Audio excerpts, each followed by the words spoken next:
Hello again. That's pretty basic. I got a new Sega Master System.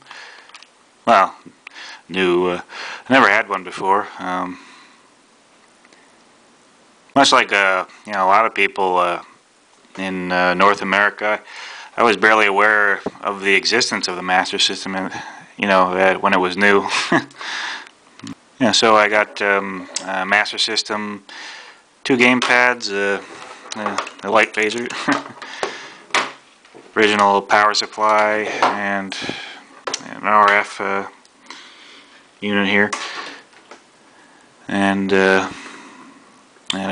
one game here for $40. I'll admit, not the greatest deal in the world, but I was happy to find one. Yeah, I'd tried for a better deal.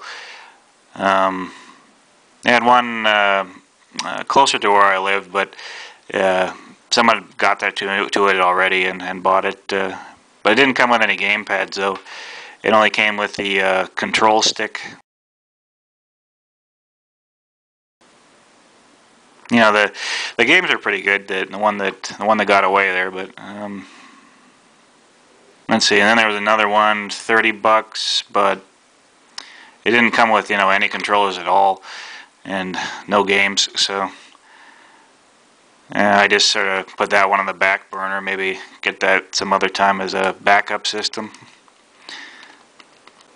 Let's see. And then there was one other deal that I might get, which is a loose system, a few loose games.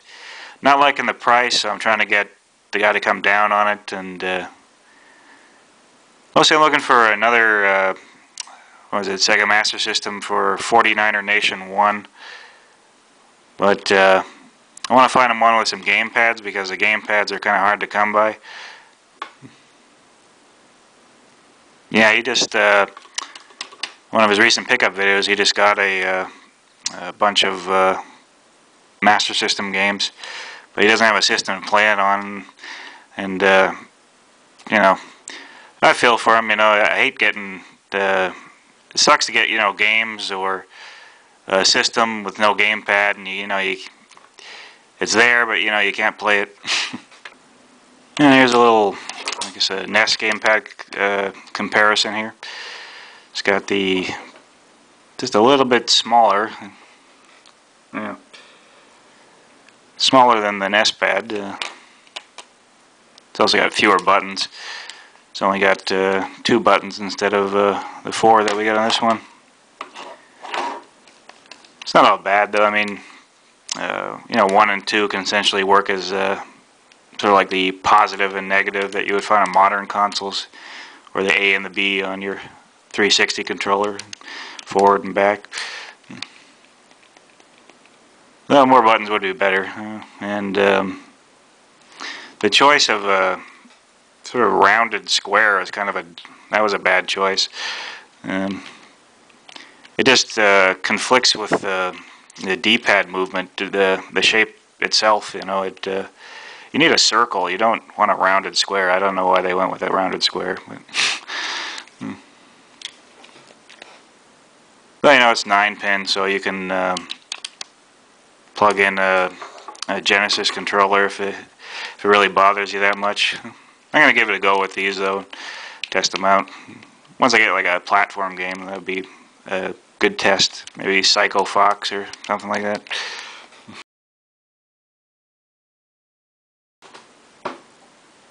The machine itself is kind of, well, it's light. Got the power switch on the front. Got the card input, which supports a total of 2 games, I believe. You can also plug the 3D glasses into this card input slot. Now, I like the little circuit diagram, and it's silly, but I like it. Then you got reset and a pause button. You know, it's not on the controller, but at least there is a pause button. Cartridge input. And I say in general, the unit is unnaturally wide. It's not very, it's not much depth to it, but its width is ridiculous. Yeah, I know there's the Sega Master System 2.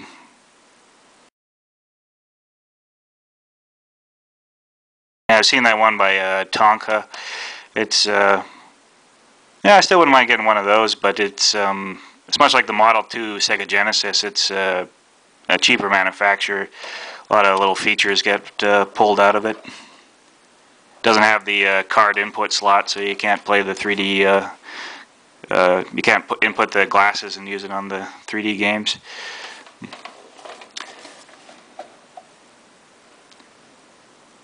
Well, much like the Model 1, it's got the same kind of AV out here, which most likely will give you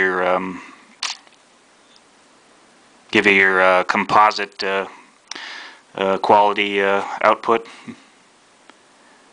I got an RF right now. Yeah, the RF was this kind of push-on one, and it wasn't. It was getting a little fuzzy because it just wouldn't go on completely. So I've just been using the Sega Genesis RF for now.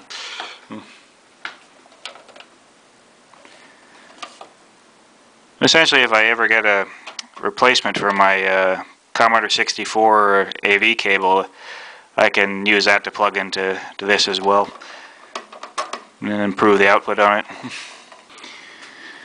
Now, one thing unique to the first model of Sega Master System is the slot here. Well, the plastic's still in there, but if you pull this out, there's an expansion port down here that you can snap a FM sound unit. Yeah, the FM sound unit was unfortunately only a Japanese-only thing that you could buy. So if I try to get that, I'm gonna have to import it, and I hate importing things.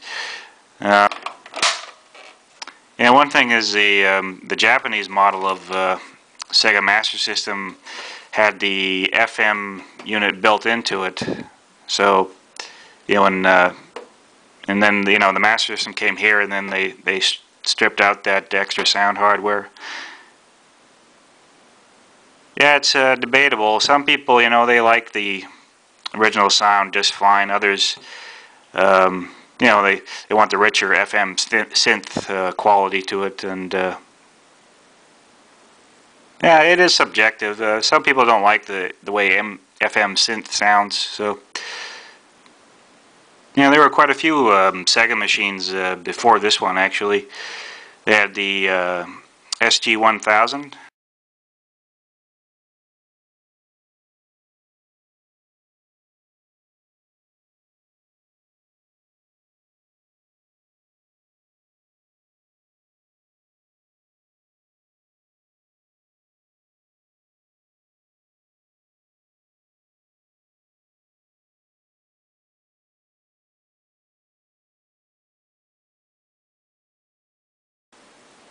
Yeah, the SG-1000 was pretty much on par with like a ColecoVision and the Texas Instrument. If you, in my vintage treasure episode, if you can go check that out if you want. And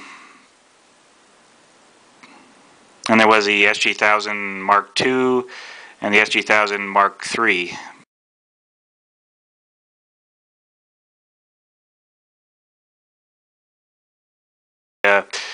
The Mark III was essentially just a Sega Master System, in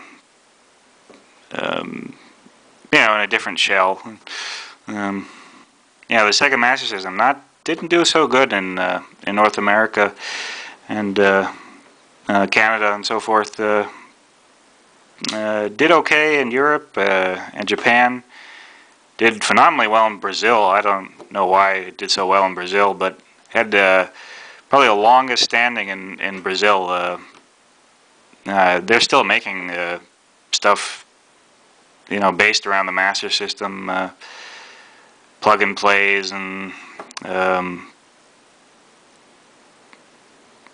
back in the day they had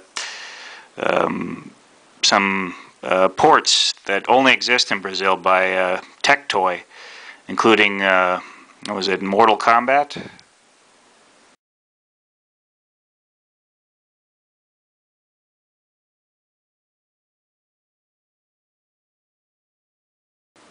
They got Mortal Kombat 1, 2, and 3. You can find Mortal Kombat 1, I think, on Sega Master System in North America, but I don't think 2 or 3. I think those are Brazil exclusives.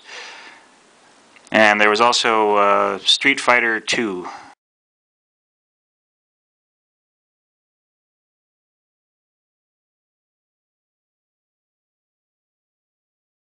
Yeah, another Tectoy exclusive from Brazil. Not a great loss. I've tried them through the Fusion emulator, and while Street Fighter 2 looked quite nice, something off about the color to some extent, and Mortal Kombat just got progressively worse as the sequels came out, much like the Game Gear versions of Mortal Kombat were decent, and then when they got to 3, it got all went to crap. In Brazil, they went from the Sega Master System to the Master System 2 to the Master System Compact, Master System Compact Girl, and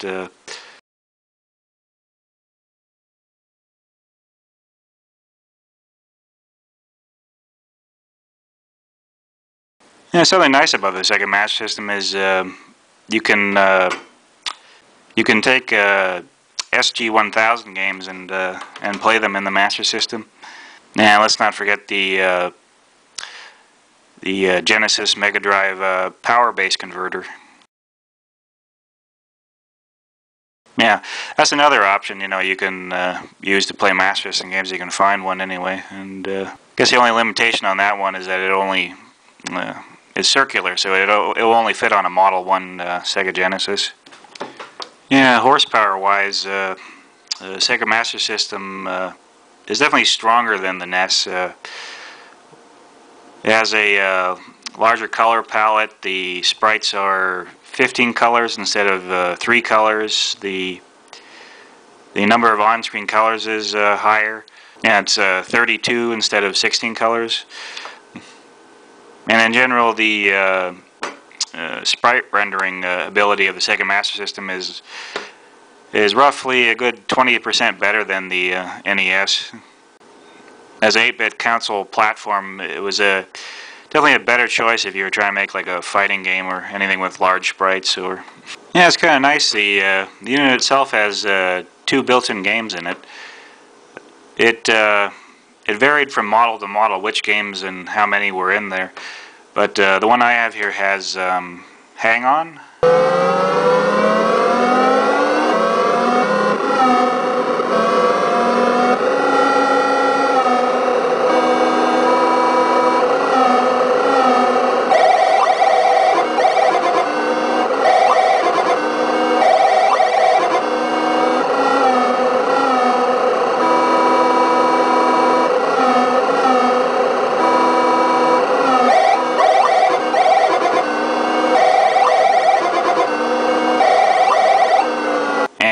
Safari Hunt. Please forgive the obvious refresh of the CRT. It's the only way to get the light gun to work.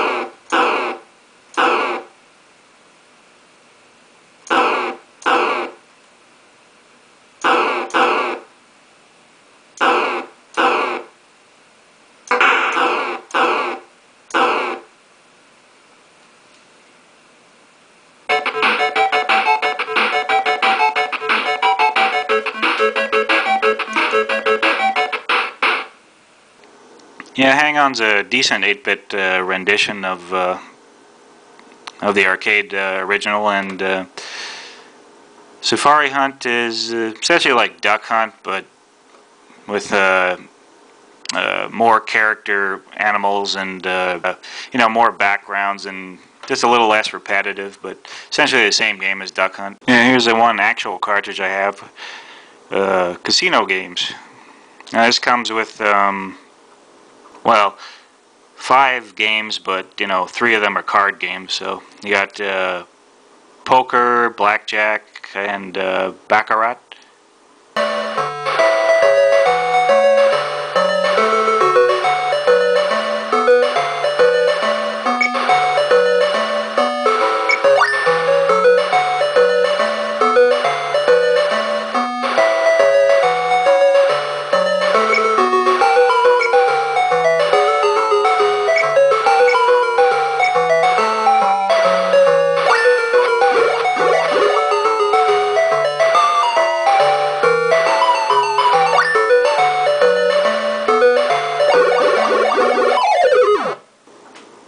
Can't say much about it. I played a little bit of poker.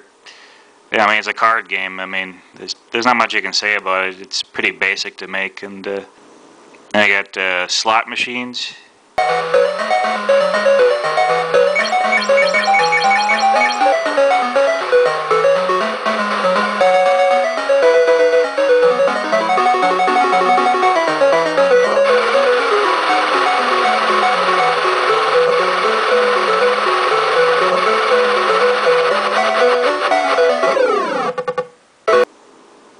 Again, just like card games, there's not much you can say. It's a slot machine.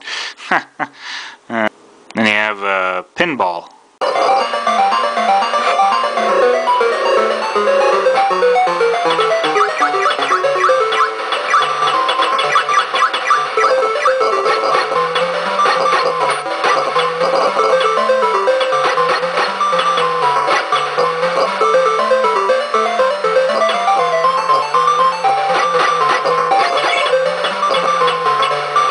Pinball is probably my favorite game on Casino Games.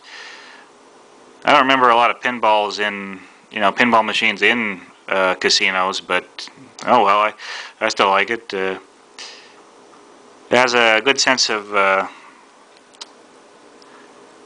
like the perspective in the pinball game, and the ball physics aren't so hot. But I think it does a good job of. It's a good compromise of amount of screen space and the depth of the image. Doesn't require that usual scrolling that you would find in most pinball games. It would scroll over the playfield to deal with how much space it needed to show. I decided to compare power supplies here. They're a little different, but what is it? But the Model 1 Genesis power supply will actually work with a Sega Master System. Just FYI, in case you find a Master System without a power supply. Okay, I've plugged in the Model 1 Genesis power supply, and I'm going to turn on the Master System.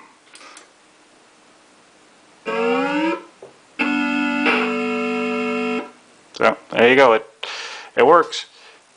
Didn't fry out the system or anything. The voltage difference is negligible. Now, can you guess what I got? Yeah, I got this at the same charity shop I got my most recent Genesis games from.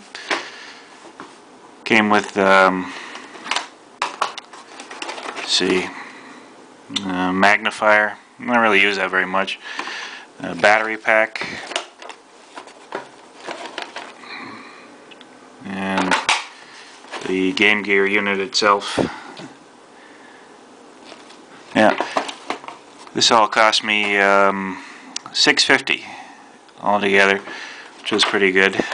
And it's a little crunchy.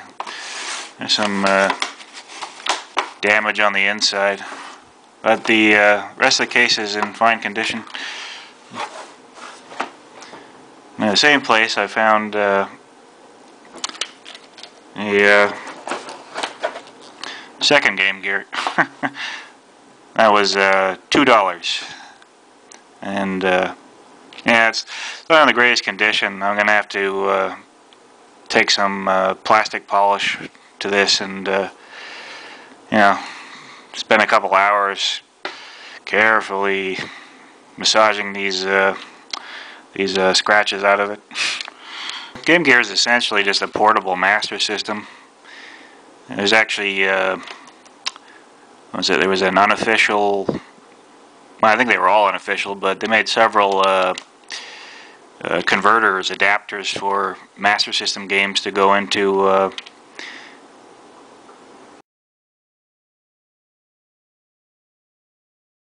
into Game Gears, and yeah, essentially the Master System and Game Gear are the same unit internally. The only major difference is the screen resolution. Game Gear is only 160 by 144, and the Master System is 256 by 224. So Game Gear games essentially have a lot more cropping than what you would find on a Master System.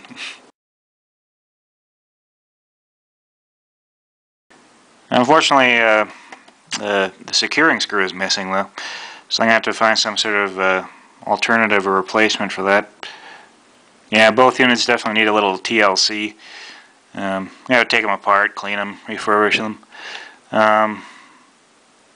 For the most part, it's all the screws are just regular screws, except for, let's see, there's one game bit at the top here. But I'm hoping there's enough clearance around here. Maybe I could take some needle nose pliers and maybe screw it out that way. I got a couple games. These cost me $3 a piece. Got Aladdin and Sonic the Hedgehog 2. They actually had more there, but I was just running out of cash, and I thought they'd hold longer, but they actually sold all of them. So yeah, it didn't come with a power supply, but a Model 2 Genesis power supply will, work for the Game Gear, so I'm all set. So it's so reflective you can see me. Hello. There's a camera. Whoop. Anyway, I'll show you what's going on with these two. Okay, the one with the good glass is whoops. Let's see here. Let's throw a game in. Alright. The one with the nice glass. Let's see.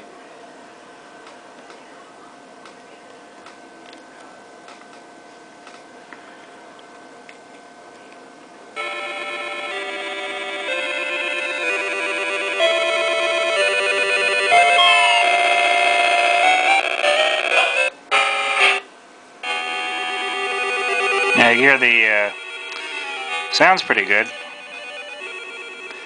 but I'm getting some corruption here up top.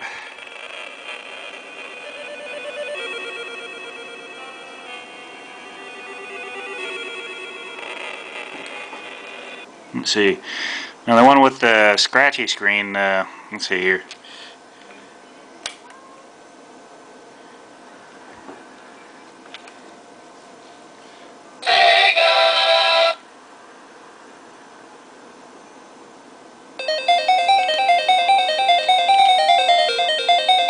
And it's got sound and a very faint image. So very faint image. So definitely gonna have to work on these two a little bit. Well, here's all four of them. Didn't quite get them all cleaned up. The fumes are getting to me on that enamel remover, and I definitely need some vinyl treatment compound because they're quite dried out. So it was going to take longer than I was expecting. So I'm just going to show them now as they are.